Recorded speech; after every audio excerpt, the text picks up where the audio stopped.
My name is Matthew Walker. I am a professor of neuroscience and psychology at the University of California, Berkeley, and I am the author of the book, Why We Sleep. What are things that we can all do tonight and in the future to start getting better sleep?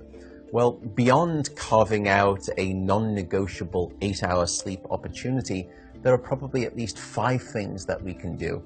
The first is that we have to try and maintain regularity. And if there's one thing that you take away from this, it would be going to bed at the same time and waking up at the same time, no matter whether it's the weekday or the weekend. Even if you've had a bad night of sleep, still wake up at the same time of day and reset. The second thing is that we are a dark-deprived society in this modern era.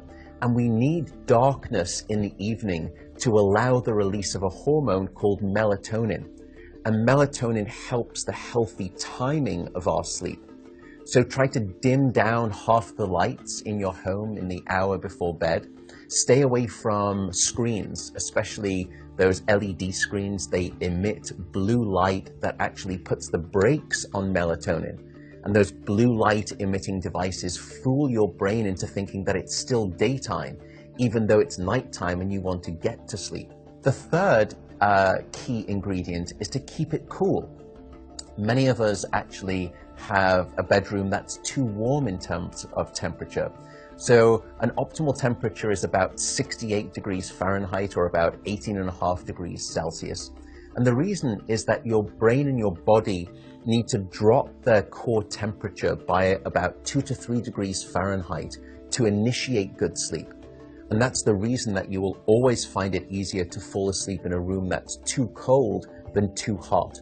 So having a cool room actually takes your brain and body in the right temperature direction to get good sleep. The fourth critical factor is actually avoiding alcohol and caffeine.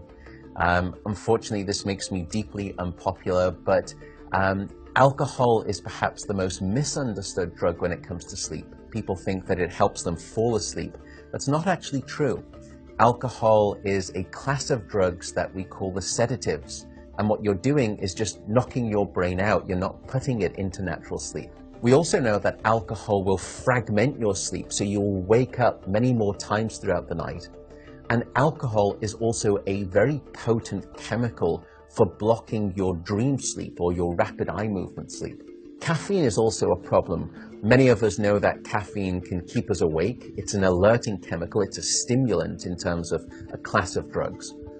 But few people know that even if you can have a cup of coffee after dinner and you fall asleep fine and maybe you stay asleep, the depth of the deep sleep that you have when there is caffeine within your brain isn't as deep as when you have abstained from that cup of coffee after dinner. So as a consequence, you wake up the next morning, you feel unrefreshed, and you don't remember waking up or having a difficult time falling asleep, but now you find yourself reaching for 2 or 3 cups of coffee in the morning, and you develop this dependency, this addiction cycle. The fifth and final tip for better sleep is to not stay in bed awake. So if you haven't fallen asleep within 20 or so minutes, or you've woken up and you're finding it difficult to fall back asleep, don't stay in bed awake. The reason is that your brain very quickly starts to learn the association between your bed being about the place that you're awake rather than your bed being about sleep. So the advice is to get up, go to another room, and in dim light, just read a book. No screens, no email checking, no food.